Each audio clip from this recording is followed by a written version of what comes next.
bombastic side-eye, criminal offensive side-eye.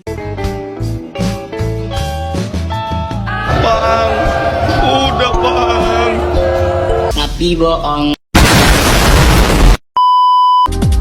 You don't even know my name, 누구보다도 I'm super shy, but wait a minute while I make you mine. 떨리는 지금도 you're on my mind all the time. I wanna tell you, but I'm super shy. Assalamualaikum warahmatullahi wabarakatuh. Hai kawan Prima, perkenalkan nama saya Pita Julita, NIM 221304, kelas RA3 Manajemen, mata kuliah Komunikasi Bisnis, dosen pengampu Bapak Ade Faisal Mabtuhi SEMM. Di sini saya akan menjelaskan materi tentang ujian akhir semester. Selamat menyaksikan. Baik, di sini saya akan menjelaskan materi tentang materi komunikasi bisnis, yaitu ada pengertian definisi komunikasi bisnis, model dan cakupan komunikasi, tujuan komunikasi bisnis, komunikasi dalam organisasi, jenis-jenis komunikasi, komunikasi melalui pesan, efektivitas dan hambatan komunikasi, komunikasi lintas budaya, etika komunikasi bisnis melalui teknologi, pengertian presentasi dalam komunikasi bisnis, komunikasi melalui surat bisnis, pengertian proposal, dan teknologi dalam bisnis. Baik, selanjutnya saya akan membacakan materi tentang definisi pengertian komunikasi. Pengertian komunikasi, komunikasi merupakan suatu proses exchange informasi antar individu melalui sebuah sistem yang bisa baik dengan simbol atau kode, sinyal-sinyal maupun perilaku atau tindakan. Pengertian bisnis, bisnis adalah proses atau bentuk kegiatan yang dilakukan oleh perusahaan atau industri yang mengkombinasikan faktor-faktor produk dalam rangka menciptakan produk berupa barang atau jasa sehingga dapat memperoleh keuntungan yang diharapkan. Komunikasi bisnis merupakan suatu proses pertukaran ide, pesan, dan konsep yang berkaitan dengan pencapaian serangkaian tujuan komersial. Selanjutnya ada model dan cakupan komunikasi. Definisi model komunikasi Serono dan Mortensen dalam Dedi Mulyana tahun 2007, model komunikasi merupakan deskripsi ideal mengenai apa yang dibutuhkan untuk terjadinya komunikasi menurut Bambang AS 2014. Fungsi model komunikasi, Gordon Wiseman dan Larry Becker mengemukakan bahwa fungsi dari model komunikasi ada 3, yaitu melukiskan proses komunikasi, menunjukkan hubungan visual, dan membantu dalam menemukan dan memperbaiki kemacetan komunikasi, menurut Erwin Effendi, Muhammad Ayubi, dan Nazwa Aulia 2023. Jenis-jenis model komunikasi bisnis. Model komunikasi linear adalah model komunikasi yang sangat sederhana dan menggambarkan komunikasi berlangsung secara satu arah. Model komunikasi konvergensi dikaitkan efektif apabila tercapai pemahaman bersama antara pelaku yang terlibat dalam komunikasi. Komunikasi 3 tingkat memiliki tingkatan awal. Sebuah komunikasi itu ada pada diri sendiri atau intrapersonal. Lalu lanjut ke tingkat kedua, yaitu ketika kita berkomunikasi dengan orang lain atau interpersonal. Dan tingkat ketiga yaitu ketika diri Anda berkomunikasi dengan beberapa individu atau massa. Tujuan komunikasi bisnis, yaitu tujuan komunikasi bisnis ada untuk mempertahankan hidup, kerjasama, personal, sosial, praktis, ekonomis, informasi, bermain. Dan fungsi komunikasi bisnis yaitu ada memberikan informasi, menyampaikan pendapat, melakukan interaksi dengan orang lain, menambah wawasan dan pengetahuan, menjaga tali silaturahmi, mengekspresikan emosi, dan mengembalikan keputusan yang hebat. Komunikasi dalam organisasi. Definisi komunikasi organisasi. Komunikasi adalah suatu proses penyampaian pesan atau informasi dari suatu pihak ke pihak yang lain dengan tujuan tercapai persepsi atau pengertian yang sama. Berarti dalam hal ini komunikasi dalam organisasi merupakan hal yang paling penting karena komunikasi bagian penting dari organisasi. Sebab organisasi tidak akan berlangsung apabila tidak ada berkomunikasi antara pihak satu dengan pihak yang lain. Unsur komunikasi, komunikator atau komunikator Penyampaian berita, berita-berita yang disampaikan, komunikan, dan unsur komunikasi tersebut. Penyaluran komunikasi, komunikasi vertikal, komunikasi horizontal, dan komunikasi diagonal. Hambatan komunikasi, tingkat hierarki bila suatu organisasi tumbuh, wewenang manajerial, dan meskipun spesialisasi adalah prinsip dasar organisasi, tetapi juga menciptakan masalah-masalah komunikasi. Jenis-jenis komunikasi, berdasarkan cara penyampaian informasi dapat dibedakan menjadi komunikasi verbal atau lisan dan komunikasi nonverbal atau tertulis. Komunikasi berdasarkan perilaku dapat dibedakan menjadi komunikasi formal, komunikasi informal, dan komunikasi nonformal. Berdasarkan kelangsungannya, komunikasi dapat dibedakan menjadi komunikasi langsung dan komunikasi tidak langsung. Berdasarkan maksud komunikasi dapat dibedakan menjadi berpidato, memberi ceramah, wawancara, dan memberi perintah alias tugas. Berdasarkan ruang lingkupnya, komunikasi dapat dibedakan menjadi komunikasi internal, komunikasi eksternal, komunikasi berdasarkan jumlah yang berkomunikasi, komunikasi berdasarkan peranan individu, komunikasi berdasarkan jaringan kerja, komunikasi berdasarkan ajaran informasi. Komunikasi melalui pesan. Pengertian pesan bisnis, Onong Effendi menyatakan bahwa pesan adalah suatu komponen dalam proses komposisi, merupakan panduan dari pikiran dan perasaan seseorang dengan menggunakan lembang, bahasa, atau lambang-lambang lainnya disampaikan kepada orang lain, menurut Purwanto 2019. Tujuan penulisan pesan bisnis memberi informasi atau informing, melakukan persuasi atau persuading, dan melakukan kolaborasi atau collaboration. Tahapan perencanaan penulisan pesan bisnis, tujuan penyampaian pesan-pesan bisnis, menganalisis audiens, menentukan ide, gagasan, atau pesan-pesan bisnis, dan membuat outline pengorganisasian pesan-pesan bisnis. Bentuk pesan bisnis dalam perbankan syariah, pada dasarnya ada dua bentuk komunikasi yang lazim digunakan dalam dua bisnis, yaitu komunikasi verbal dan komunikasi nonverbal. Proses pesan dan perbankan syariah, pengiriman mempunyai suatu ide atau gagasan. Proses pesan dalam perbankan syariah, pengiriman mempunyai suatu ide atau gagasan, pengiriman mengubah independen menjadi suatu pesan. Pengirim menyampaikan pesan, penerima menerima pesan, penerima menafsirkan pesan, dan penerima memberi tanggapan dan mengirim umpan balik kepada pengirim. Selanjutnya ada efektivitas dan hambatan komunikasi. Pengertian, menurut Romli 2014, juga mengatakan pada dasarnya efektivitas komunikasi dapat dicapai ketika komunikasi dapat dikatakan efektif. Komunikasi yang efektif adalah pemahaman bersama antara orang yang menyampaikan pesan dan orang yang menerima pesan agar efektivitas komunikasi tercapai. Efektivitas komunikasi diatur dalam 6 dimensi: penerima atau pemakai, isi pesan, media komunikasi, format pesan, sumber pesan, dan ketetapan waktu. Faktor yang mengaruhi efektivitas, kompetensi, media, dan bahasa. Hambatan komunikasi adalah suatu yang menghalangi seseorang untuk mendapatkan dan menerima pesan yang digunakan orang lain dengan benar untuk mengomunikasikan informasi, pemikiran, dan ide mereka menurut Suka 2021. Faktor penghambat komunikasi, hambatan psikologi, hambatan sosiokultural, dan hambatan interaksi verbal. Jenis hambatan komunikasi, hambatan personal, hambatan kultur, hambatan fisik, dan hambatan lingkungan. Baik, selanjutnya ada komunikasi lintas budaya. Pengertian komunikasi lintas budaya adalah suatu studi yang mempelajari bagaimana seseorang melakukan komunikasi secara personal dengan orang lain yang memiliki kebudayaan yang berbeda. Komponen budaya, sistem bahasa, sistem pengetahuan, sistem sosial, sistem peralatan hidup dan teknologi, sistem mata pencaharian hidup, sistem religi dan kesenian. Tingkat budaya, formal, informal, dan teknis. Mengenal perbedaan budaya, nilai-nilai sosial, peran dan status, pengambilan keputusan, konsep waktu, konsep jarak komunikasi, konteks budaya, bahasa tubuh, perilaku sosial, perilaku etis, dan perbedaan budaya perusahaan. Karakteristik budaya dan komunikasi, kebudayaan itu dipelajari, kebudayaan itu ditukarkan, serta kebudayaan tumbuh dan berkembang.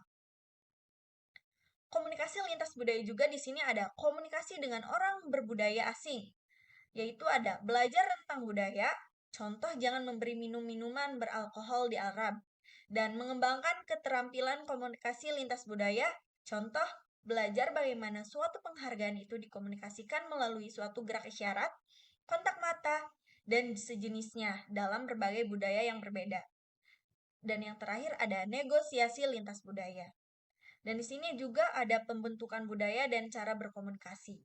Yang pertama ada faktor internal, kedua faktor eksternal, ketiga faktor ekosistem, keempat faktor biologis, kelima faktor habitat alam, keenam faktor demografis, dan ketujuh ada faktor isolasi dan kontak antara budaya.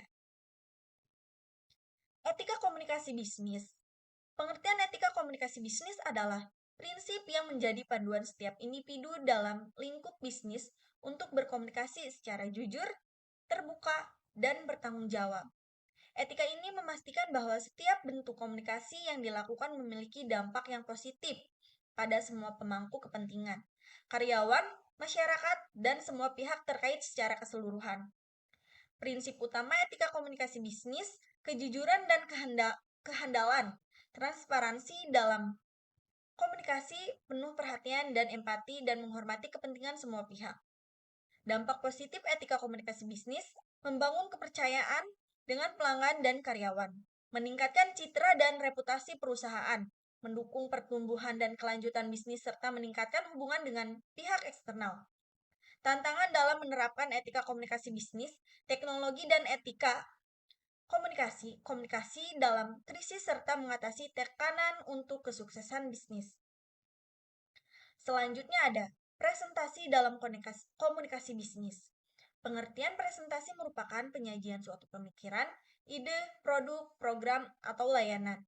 Dalam prakteknya, presentasi akan dilakukan pemateri dalam suatu forum atau diskusi. Bisa dimaksudkan juga sebagai kegiatan berbicara di depan umum secara lisan maupun komunikasi verbal.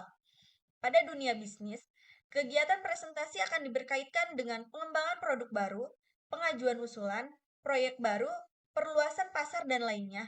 Inilah mengapa presentasi bisnis membutuhkan persiapan yang matang agar bisa mencapai tujuan bisnis dengan efisien. Jenis-jenis presentasi, presentasi impromptu atau dadakan, presentasi mencuri atau naskah, presentasi memoriter atau hafalan, dan presentasi extempor sudah dipersiapkan. Tujuan presentasi menginformasikan pesan-pesan bisnis kepada audiens, menghibur audiens, menyentuh hati audiens, serta memotivasi audiens untuk bertindak sesuatu. Selanjutnya ada presentasi dalam komunikasi bisnis. Persiapan dasar, penguasaan terhadap topik atau materi yang akan dipresentasikan, penguasaan berbagai alat bantu presentasi dengan baik, menganalisis siapa audien, serta menganalisis berbagai lingkungan lokasi atau tempat untuk presentasi. Tahapan presentasi lisan dalam komunikasi, persiapan berbicara, pengembangan presentasi dan penyampaian presentasi, pola untuk mengorganisasikan presentasi, pola kronologis, pola spasial, pola topikal, pola kausal, dan pola pemecahan masalah. Selanjutnya yaitu ada komunikasi melalui surat bisnis. Dilansirkan dari Target Studi, surat bisnis adalah jenis surat yang memiliki fungsi sebagai alat komunikasi tertulis untuk berbagai tujuan bisnis dan dunia kerja. Tujuannya pun bermacam-macam, mulai dari undangan, kesepakatan, informasi, pernyataan, dan lain-lain. Fungsi penulisan surat bisnis sebagai wakil atau duta bagi pengiriman surat, alat bukti tertulis, dokumentasi tertulis, alat untuk mengingat, bukti sejarah, pedoman kerja, serta media promosi bagi pengiriman surat.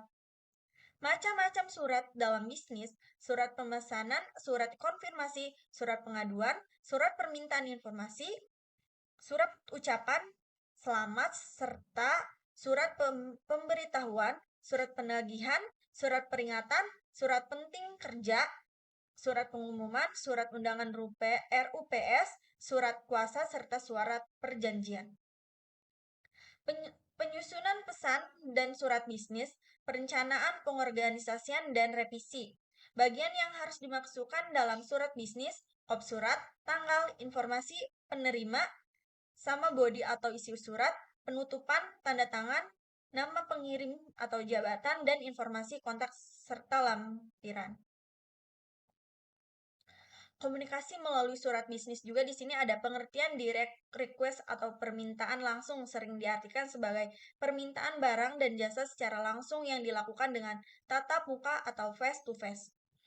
Pengorganisasian direct request pada bagian awal, sajikan permintaan atau ide-ide pokok atau main ide yang diikuti dengan fakta-fakta yang perlu secara rinci, yang selanjutnya diikuti dengan suatu pernyataan keramahan dari tindakan yang diinginkan.